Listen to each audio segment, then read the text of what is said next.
Before we begin, I need your indulgence on a point of explanation and apology. Due to some miscommunication, I was absent this morning, missing in the missing persons session. Mix up about timings. I thought it was 12 noon. It turned out they changed it to 9:30. I wasn't informed. I apologize. We missed you. Today's session is with our guest from Paris, France, Kanize Mourad, half Turkish, half Indian, quintessentially French, a journalist who has covered large parts of the world, including the Middle East, and has been on the front line of many conflict zones and wars.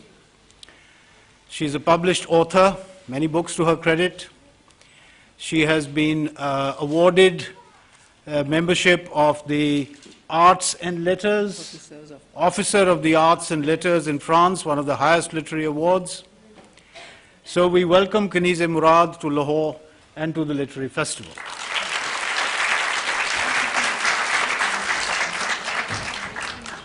What we are going to discuss today is her latest book. And I must say, despite her mixed origins and wanderings all over the globe, it seems that the pull of the subcontinent was irresistible.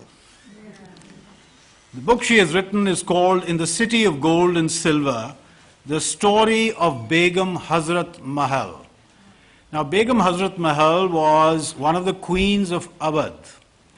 And Awadh, for those of you who may know, and those who don't, was possibly the richest state in the subcontinent when the East India Company was encroaching incrementally on state after state. The north. In northern India. The king, Wajid Ali Shah, has come down to us in history as a very interesting character, a man of letters and the arts, extremely interested in music and dance, particularly Kathak, and his court was renowned for the patronage of the arts and so on. I will not take up too much time because I think you want to hear Kanize herself.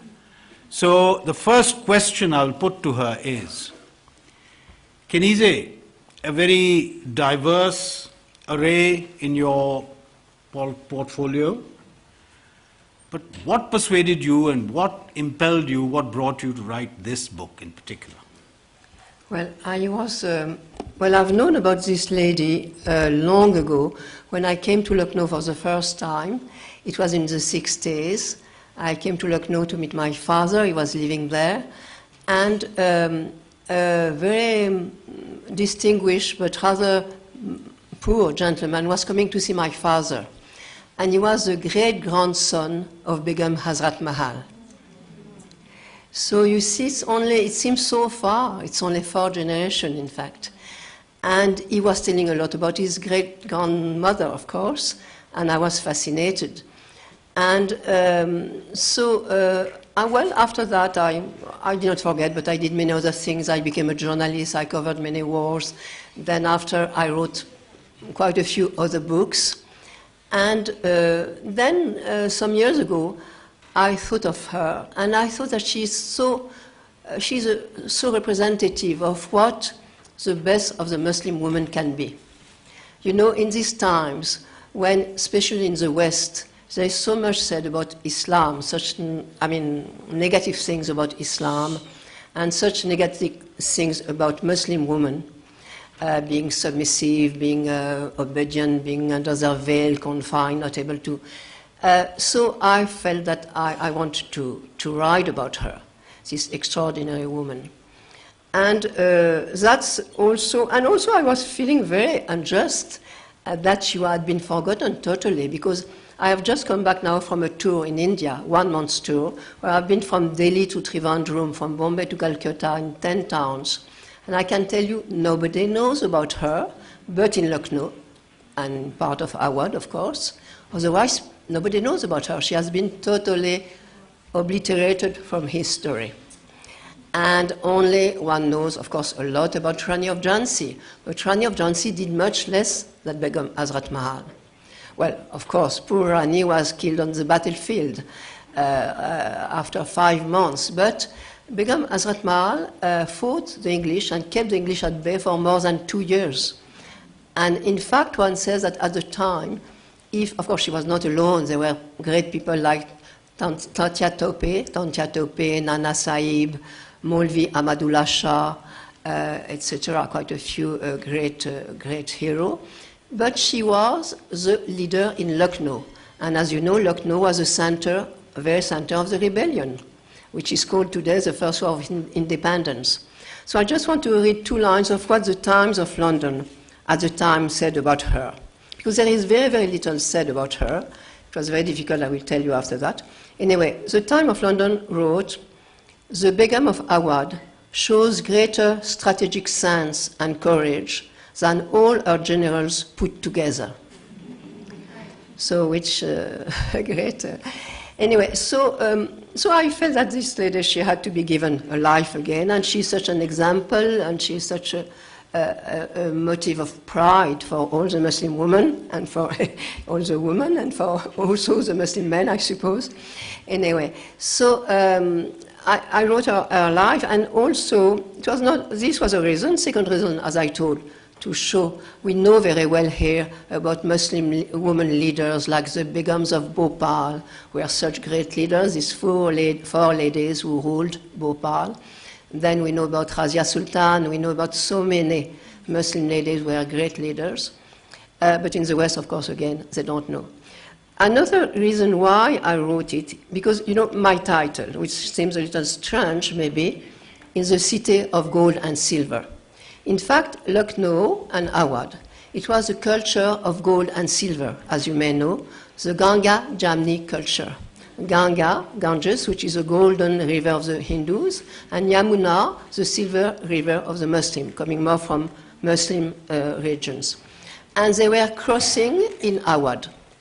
And this blend of culture was absolutely extraordinary because it gave rise to the most refined and most beautiful culture in all North India.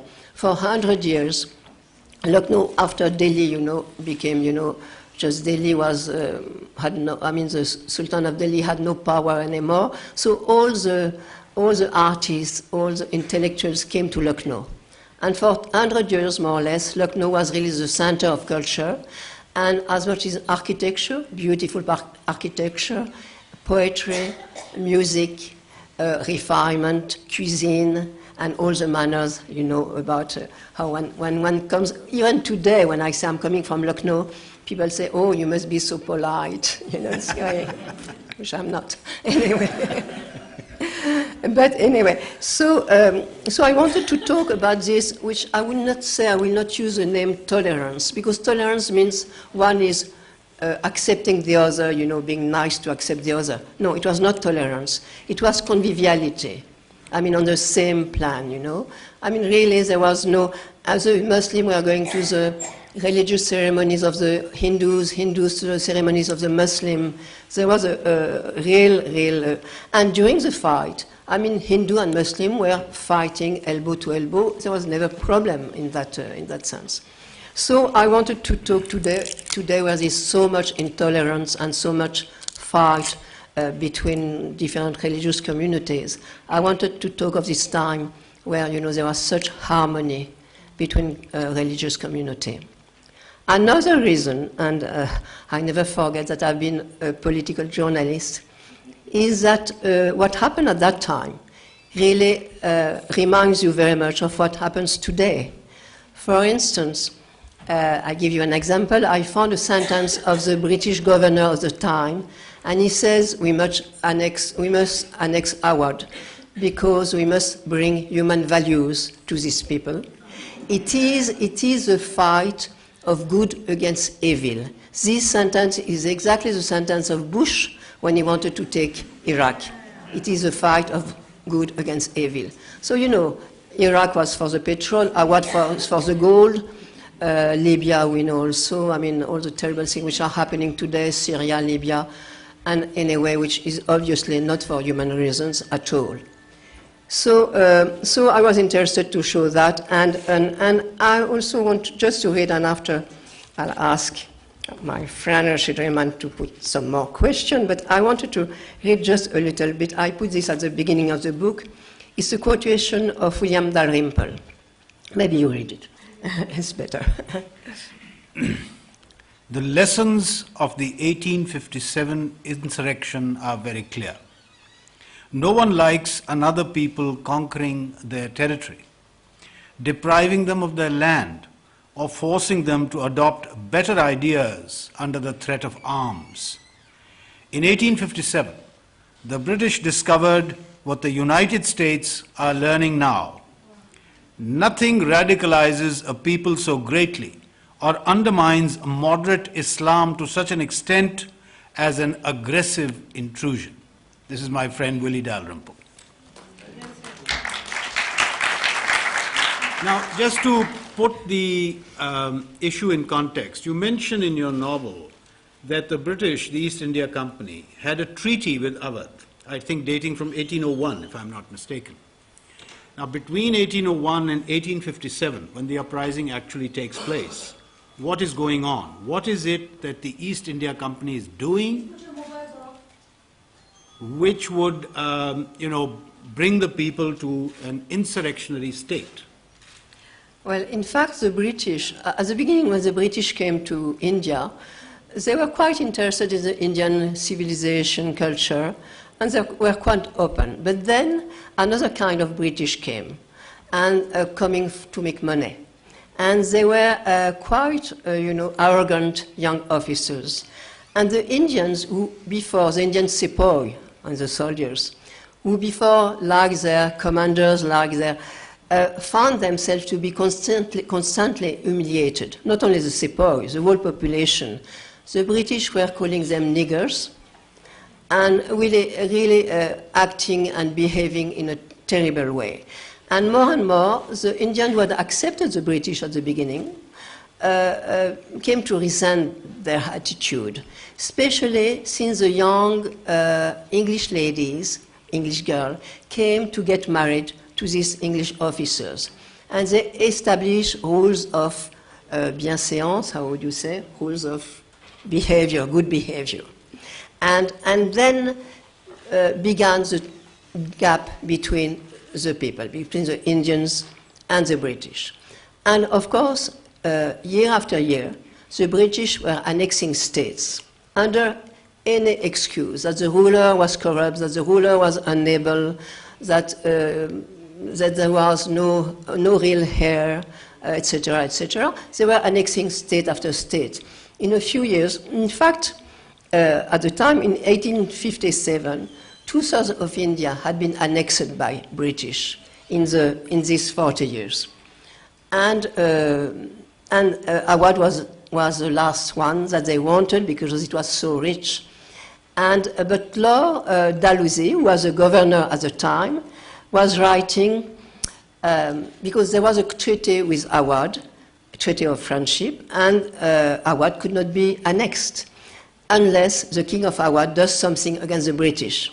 And Lord Dalhousie at that time wrote, the king of Awadh is desperately docile, very cross. So they had to annex the state without the poor king doing anything.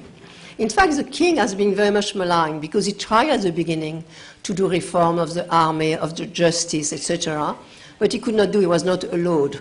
So in despair, he took refuge in arts and dancing and all sorts of pleasures because he could not do anything. So that's it. Is it not the case that the main protagonist of your novel, which is Hazrat Mahal, the Begum, comes from humble background, is initially picked up to be a courtesan of the king, but with her intelligence, her artistic bent, her poetry, her intellect, she so impresses the king that he actually makes her one of his wives. Mm-hmm. And she has a son who at the time of the writing of the novel is 10 or 11 years old. Now, the protagonist comes through in the novel as a woman of extraordinary strength, and extraordinary intellect. In fact, even in the zanana, which is the women's quarters, which in the Orientalist narrative is always shown, as Kanize was saying, the women were submissive, they had, no idea what was going on outside the four walls in which they were cloistered. The novel lays bare how important the zanana is in the court and how much influence it carries with the king, directly or indirectly. And of all the women in the zanana, it is Hazrat Mahal who I think stands out. Yes, about the zanana, I would like Rashid to read a passage, because again, in the West, it's considered, the women are Oriental women in the zanana were considered as being very like odalisque. And then I would like, it was not at all that. I would like smiling to herself, this until here. Okay. Sorry, smiling. Smiling to herself, Hazrat Mahal remembers the amazement of the British ladies when the Queen Mother invited them to high tea. They only talked about their wardrobes and knickknacks, convinced these were the sole objects accessible to these poor cloistered women, until exasperated, the Queen Mother had begun to question them about their new Prime Minister's program. Questions they had been quite incapable of answering. For these Mem Sahibs, convinced of their superiority, reclusion implies ignorance and submission. They are far from imagining the complexity of a harem and the extent to which, if one wants to go beyond the condition of mere odalisque, one must remain constantly alert and up to date with everything, in order to be able to steer a clear path through the innumerable pitfalls. Reclusion is a litmus test that destroys the weak and makes the indomitable stronger. In order to attain their goals, these extraordinary women have to deploy a wealth of intelligence, subtlety, and tenacity. Sounds like my wife.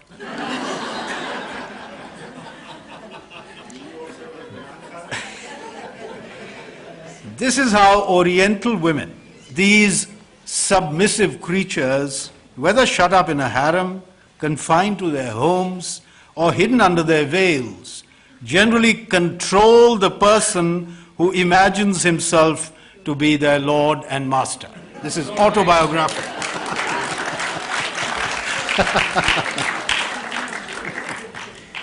Wonderful passage, Kanize. And throughout this book, you evoke the atmosphere, the culture, the intrigues, the complexities of, the world of these women. And it is fascinating because it has insights that are very far removed from that Orientalist narrative that I mentioned, and are, I think, true to the facts. Now, what I would like to know is, by 1857, as you said a minute ago, the British were exasperated because the king, Wajid Ali Shah, after an initial effort at reform and finding himself frustrated by the British, retreated and became, as they put it, so docile that they couldn't find an excuse to annex the state. They annexed it regardless. Now, what comes through in the book is how you build up the suspense and the anticipation of something cataclysmic about to happen. And clearly, what is going on is increasing unrest amongst the people because of the oppressive policies of the British, their arrogance, and so on and so forth. What is it that actually triggers off the uprising? Well, of course, it was said that it was the story of the fat in the cartouche. Cartouche. But of course, that was just a little sparkle. What brought, the revolt was really the dismissal and the exile of the king. And the population loved their king because he was a very good man, he was an artist, he was a good, very, very much loved. And so this brought the dismissal of the king, and as I said, the people were absolutely fed up with the British, fed up with their arrogance, fed up with their ways, and they wanted to get rid of them. In fact, they nearly, after this rebellion, which did last for 3 years, 2 years and a half, they would have got rid of the British if there had not been many betrayals. Betrayals, of course, among some sepoys, but mainly from the Talukdar, Raja, Nawabs, the ones who thought at a certain time they followed Hazrat Mahal, but when they felt that maybe the British would become stronger, they betrayed and followed and went to the British. Also, why the struggle was lost was also the inferiority of the armament of the Indians. I give you an example. The rifles, Indian rifle, were shooting 200 meters. The English, 800 meters. The cannon, the guns, was more or less the same proportion. So, of course, the Indians were very, very courageous. They did not mind, to give their life. The only way the British really were frightening the Indian, I'm going to tell you, was so awful. It's not by killing them, neither even by torturing them. It was, and you know how they kill them often? They strap them on the gun. Mouth of the cannon. Yes, and then blow them. Okay. But what was really frightening the Indians, be Hindu or Muslim, they were taking Muslim prisoner, and they were forcing him pork in his mouth and enveloping him in a pork skin, so that the man thought he was damned, he would never go to afterlife. For the Hindus, they are doing the same with cow meat, etc. So these poor people were shouting because they could have endured anything, but to think that even their afterlife, they would not have any, they would be damned. That was, one of the things which was really very hard. Well, we have a whole unfortunate history of betrayals since the British landed in the subcontinent. I only have to mention the Battle of Plassey and Mir Jafar for everyone to understand that, I think. Here too in the novel you see that where there is unrest in the soldiers, sepoys as they are called, there are also traitors who go and inform the British about the discussions going on amongst the soldiers in their ranks and the festering unrest. So I think that is a very significant factor, and it's well brought out in the book. But I think also one has to understand that usually history is written from the viewpoint of the victor. That's why in British accounts this is known as a mutiny. In actual fact, as the novel brings out, it is an uprising not only of the soldiers but of the entire populace. But why then is it defeated, Kanize? Well, it's defeated, as I said, the weapons were much inferior. Second, the Indians had no sense, not good strategy. The Indian sepoy could never go higher than Subedar. Subedar would be? NCO, non-commissioned officer. Yes. So they never had a global view of a battle. So they did not have a good strategy. And the British also sent a lot of troops. They were nearly, as I said, defeated, but then they sent more and more troops. So I think, and as we said, the betrayal. So that's why they were defeated, because the Indians were much more numerous. But the British had discipline. Indians had no discipline. They were going with their guns with a rifle in front of the guns, very, very courageous, but not much discipline, no strategy. So courage is there, bravery is there. Very, very much there. Generalship is missing. Yeah.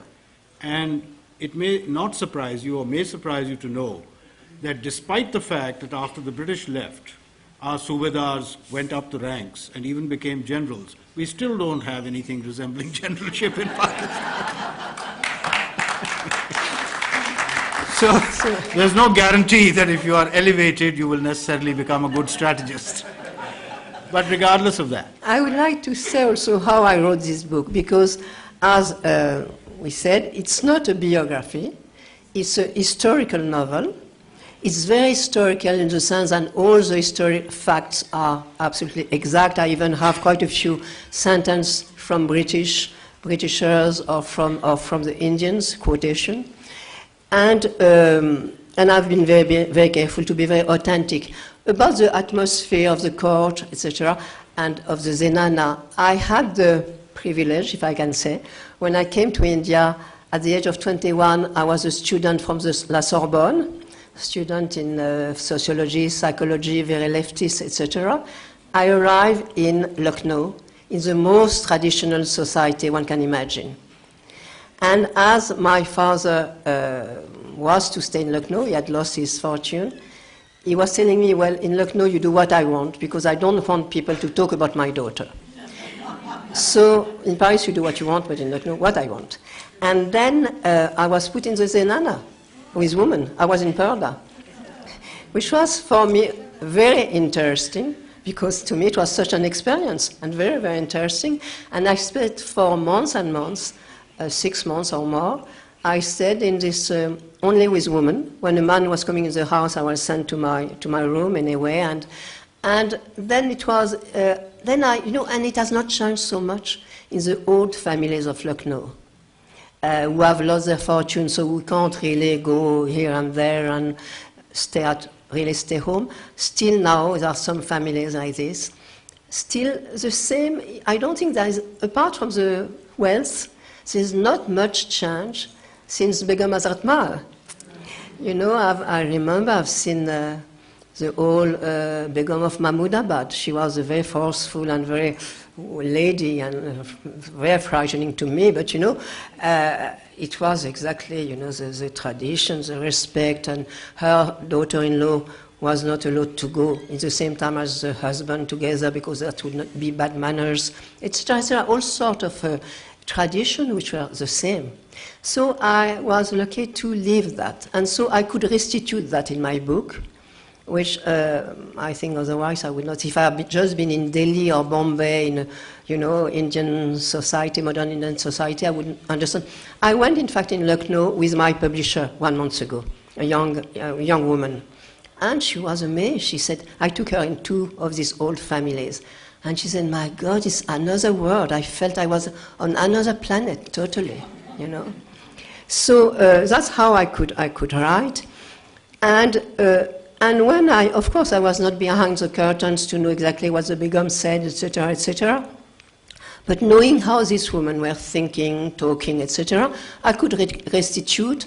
And when I say I did not invent, I always recreated things which could have been said or happened exactly like that. Just one liberty I took, it's quite strong liberty, I must say. I put in a romance, which I think could have happened also, but of course, nothing, you can't have any proof of that or anything telling you if it is or not. Her husband was in Calcutta, having a very gay life because he had been given money to build a new palace. He had new dancing girls, etc., etc., and she was alone fighting, the British. And she was meeting every day the chief of the army, who was a dashing young Raja Jelal Singh, and he was also in the government. And I imagine, and I feel it may be true, that, seeing each other for months every day, some romance develops. I feel it may be true. We have the habit to think that our hero, are stone, built in stone. They are not, they are humans. So I suppose it may be true, but obviously this is nothing. There is absolutely no proof whatsoever. It could not be anyway. Everything was very secret. And so that's, of course, in Lucknow it's very strange because it was very amusing. When I talked about that, there were a lot of people in Lucknow who are all great admirers of Begum Hazrat Mahal.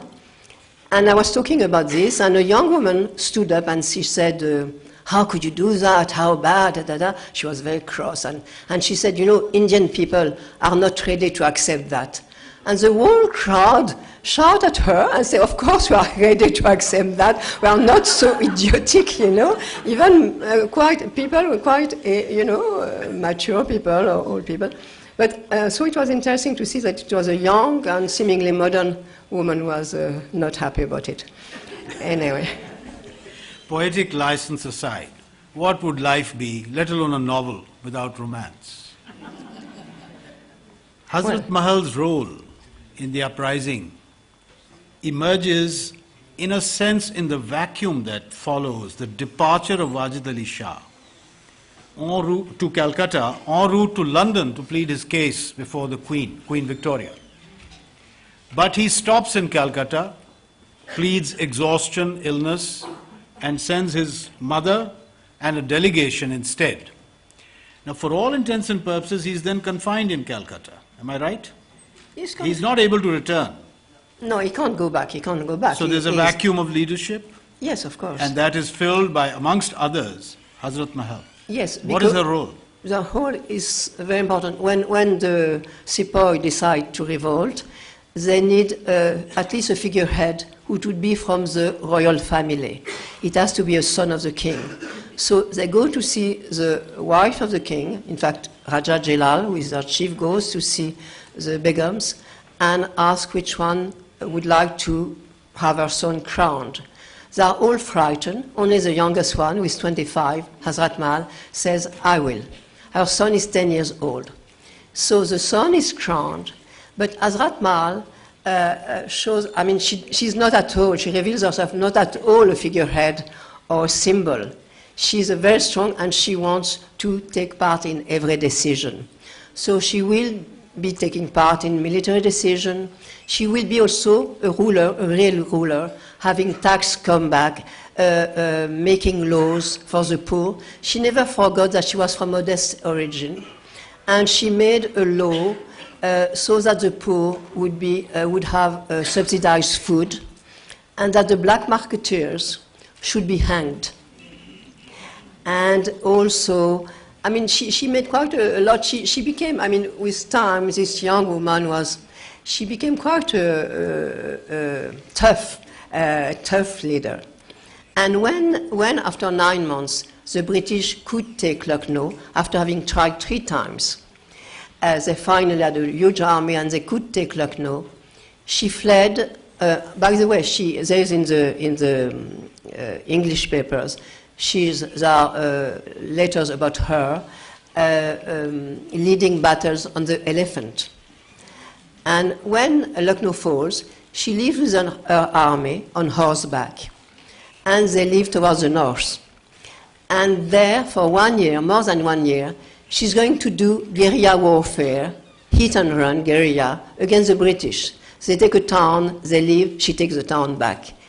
Or she goes and she encircles the Raja or Talukdar who are betraying, to force them to go with her.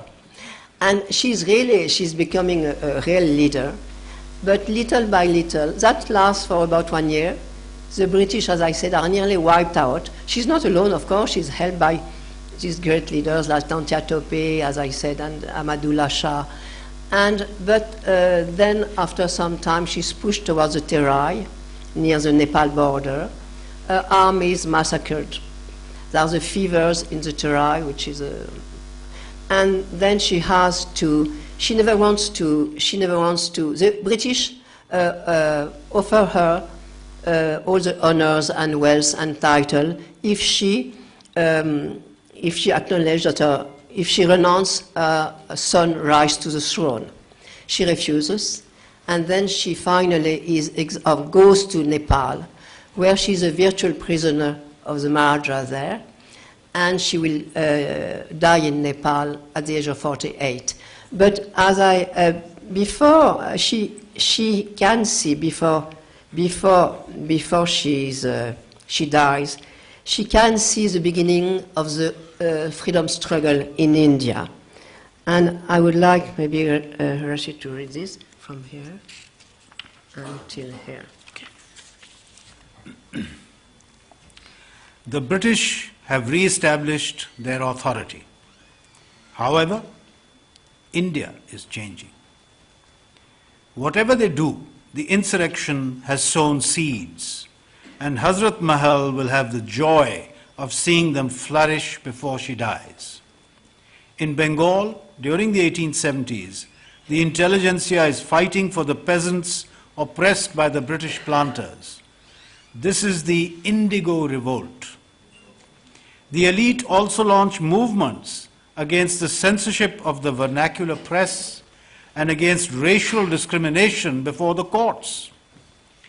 These elites, who had not joined the 1857 insurrection, trusting in the capacity of the British to modernize the country, realized that, as Hazrat Mahal had predicted, Queen Victoria's promises were only a smokescreen, and the British ideals of democracy and equality do not apply to Indians.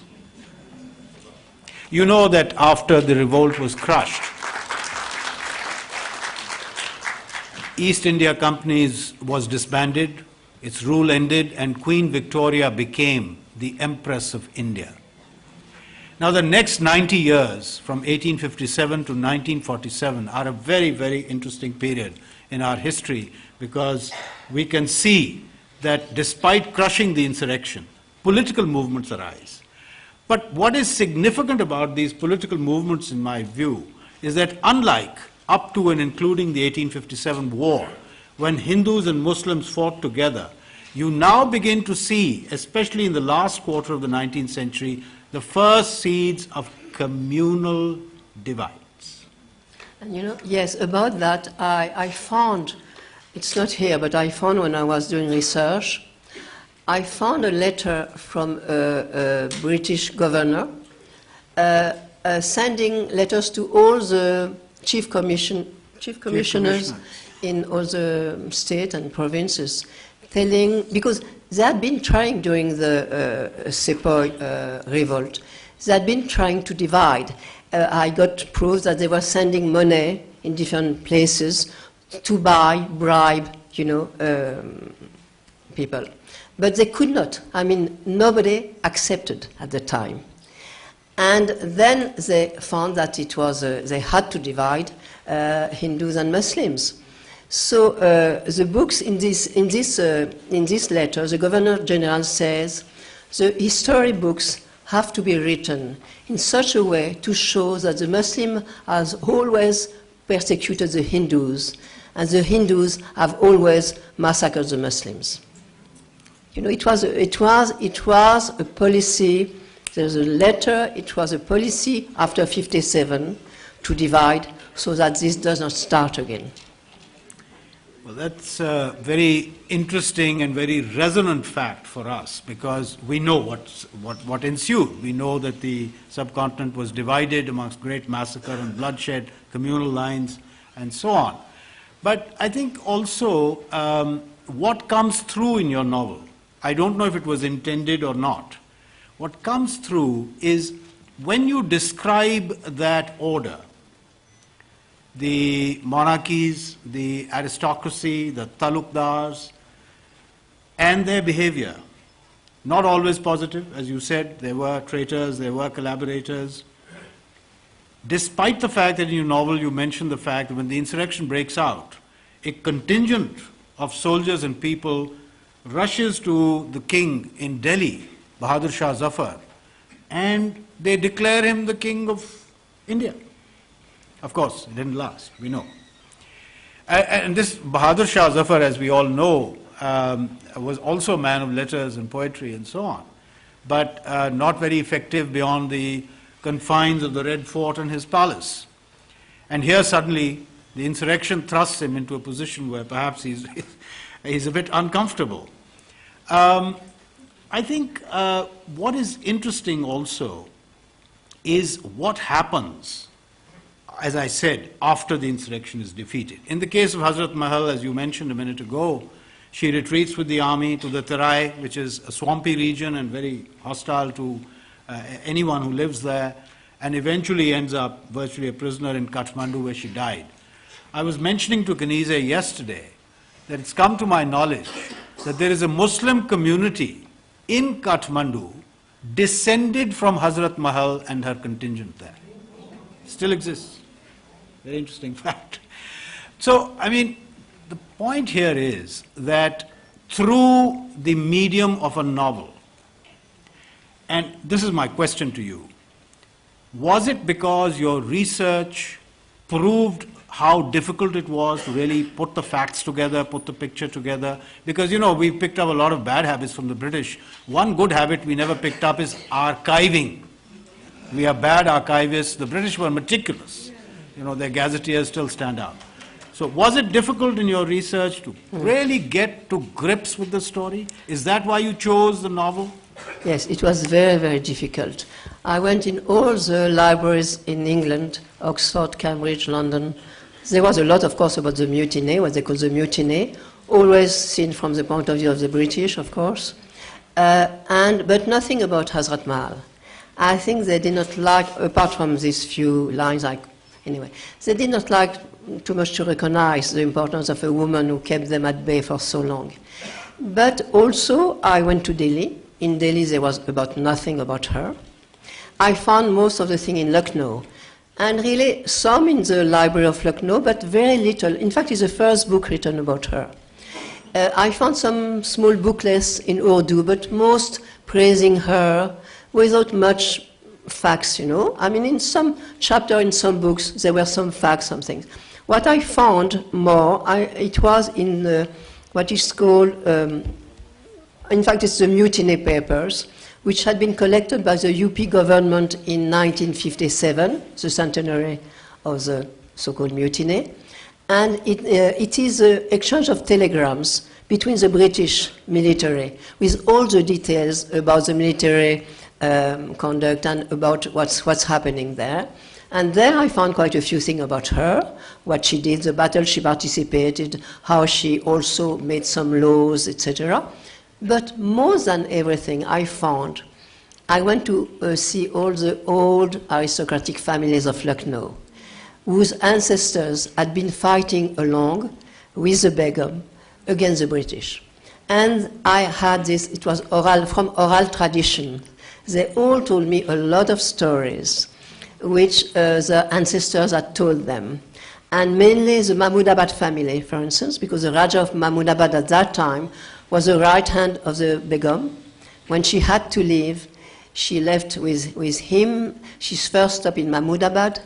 He wanted her to stay and to make her headquarters there. She did not want, she wanted to go a little farther. But he followed her. He died of his wound also. So, you know, all these families knew a lot and gave him a lot of information. That's how I could write the book. Anyway, it was, and also, of course, as I did not have anything about her personal life, I mean, everything in this book, which is about her doing militarily as a state woman, all the historical facts are absolutely true. But her personal life, there was about nothing at the time. So, as I said, I had to put myself in her skin, if one can say, with the experience I had of all these ladies living in the Zenana and I'd known so well, one being in fact, my stepmother, etc. And then to reconstitute the story and her life there. And so I did it like that. That's why I wrote, yes, it as a novel, because for a biography, it would not be enough, I suppose. It would be a little dry also. And I feel, you know, I feel that to try to, not only to interest, to really to bring to the people the truth of a situation, you have to go not only through the mind, but through the heart. I think this is very important. You have to talk to the mind and to the heart. As long as you are very careful, and I'm very careful, not to invent. I would not invent anything. I would find that very dishonest. I, again, recreate from what I know, and I think I'm not, sometimes I may make a little mistake, but I don't think much. I hope. Let me point out that this book has hit the bestseller lists in India.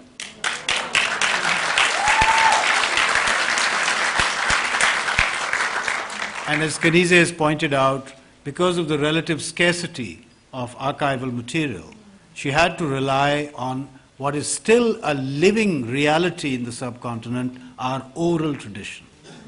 Handed down stories from father to son and onwards. And these are the stories that she picked up and tried to fill the gaps in the record. Well, I think, Kanize, we may have succeeded in interesting our audience sufficiently for them to want to read your book. But I warn you, Good question. if after reading this book you come to the subversive conclusion that the first war of independence may not have succeeded, but perhaps it's time for a second, then you'll only have Kanize to blame. I want to thank all of you, and particularly our guest, Kanize Mourad. You know, despite missing this morning, I do feel that Lahore's heart has always been culture. That's our tradition.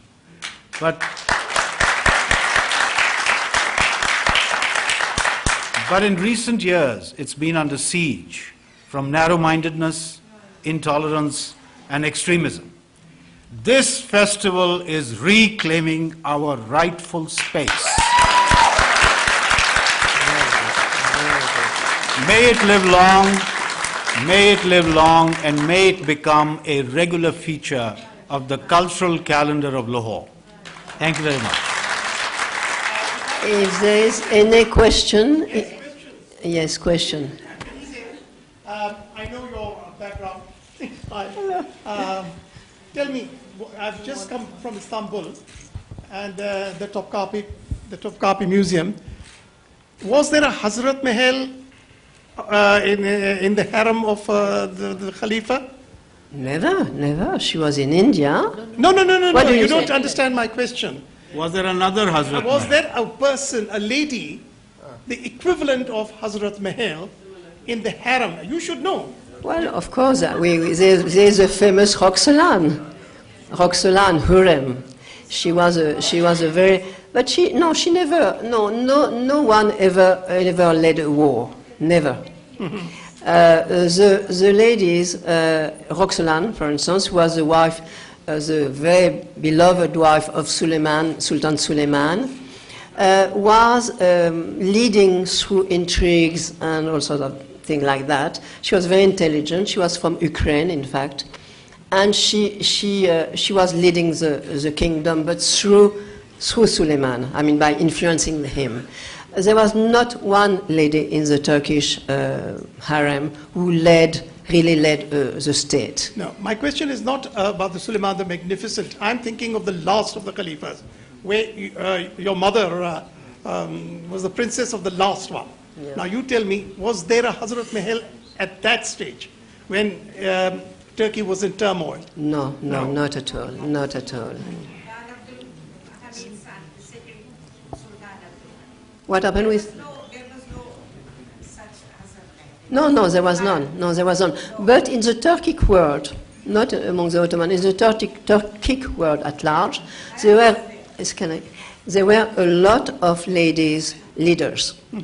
You know, Turkic again, no Ottoman, Turkic world. The Turkish women are very strong.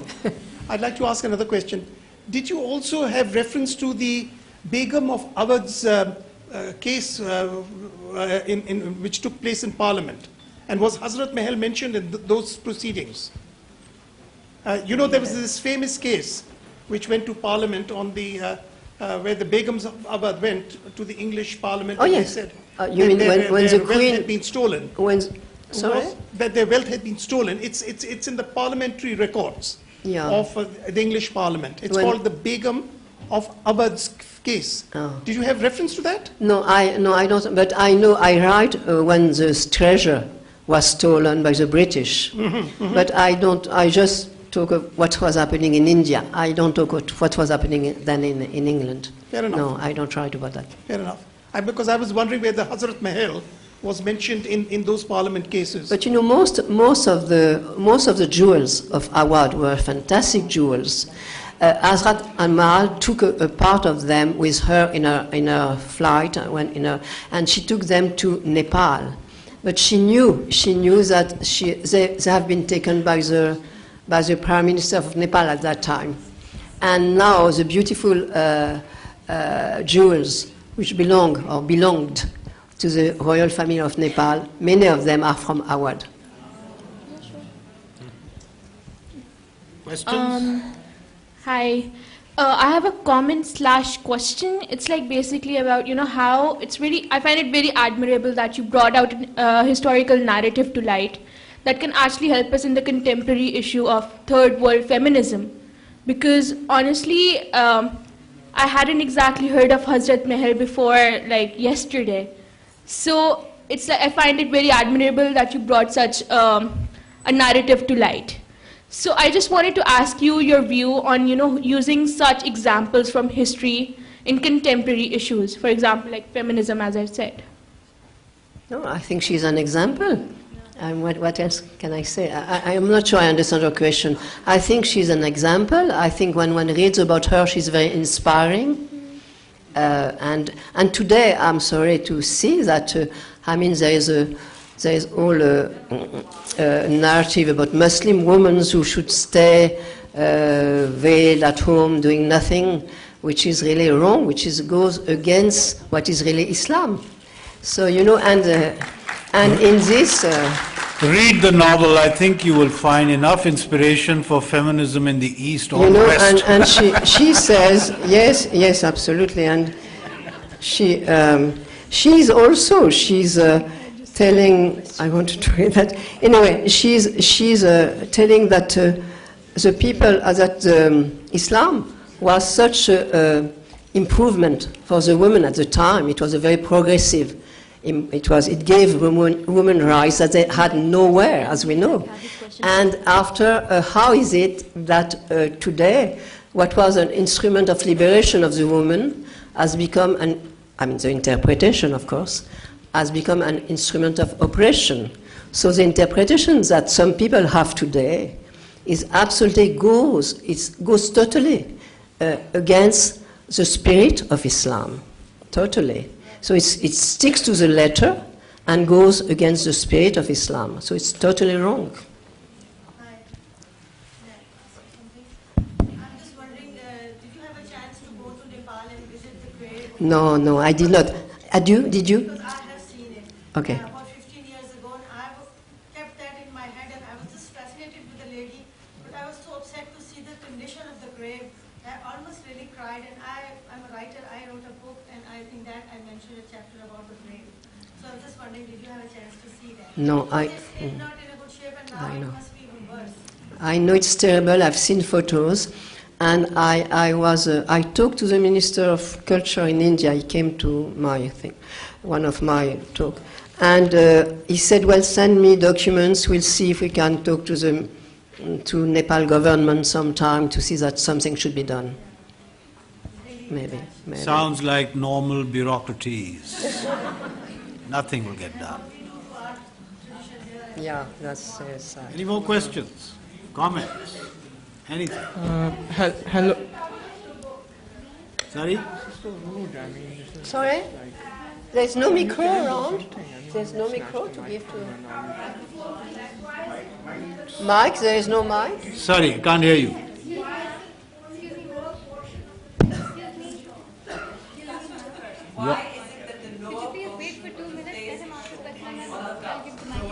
Why is the face cut off, you're saying?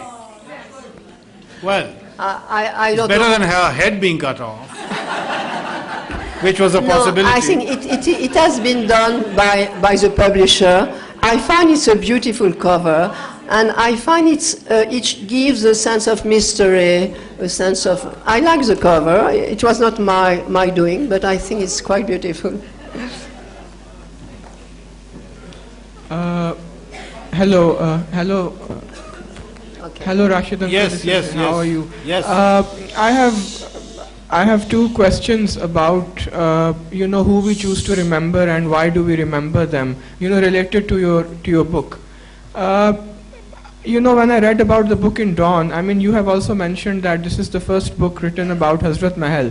I did some background research, and apparently there have been other fictional treatments of Hazrat Mahal. For example, Mahaswata Devi, who's one of the most well-known writers in India, she has apparently written a fictional construction of Hazrat Mahal, and some British writers have also, written about a simple Wikipedia search will reveal it. I mean, and I'm not a fan of Wikipedia. So my question to you is, I mean, what differently have you mentioned in the novel apart from imagining the love affair between? I mean, just no, first, I looked very much. I never found any book, but I mean, maybe I just missed it. It's possible.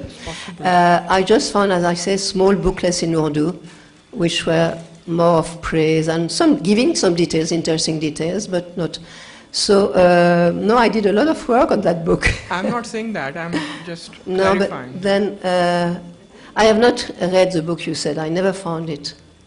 Okay, my second question. You mentioned a very interesting thing that, no one knows about Hazrat Mahal in India. And I think in Pakistan we are light years behind because we don't even remember the 1857 mutiny.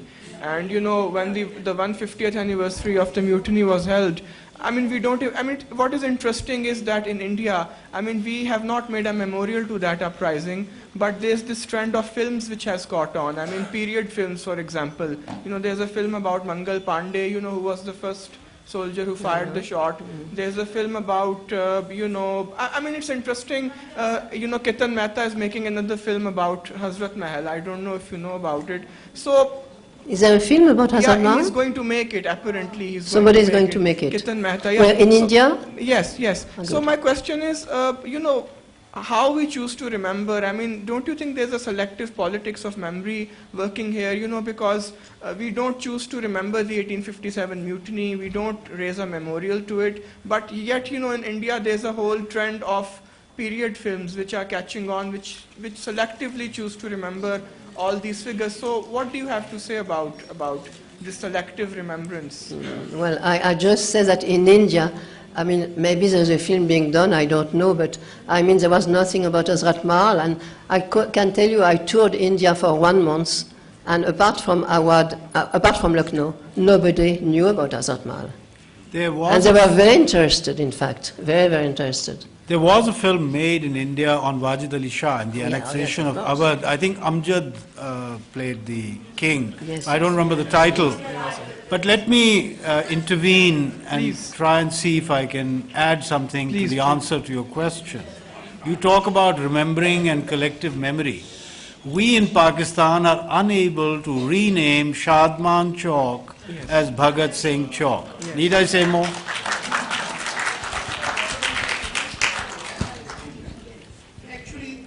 Hello. Kanize, a relative of Kanize, has a television series called Badshah. It's very rare. I happen to have a VHS copy of it, which I sent him. Who sent? Kanize, Khala's nephew. He made a very good documentary series. Wow. He lost the original, but I happen to have a copy. Oh, good. So good. when we went for her Okay. birthday, I gave him a copy. Wow. Okay, thank you very much. Thank you very much. I can see people are getting restless. Thank you. Thank you, Kanize. Thank you, my dear. Thank you. Yes, come. Don't tell me I lost. Oh, no, they don't close the light. Don't tell me I...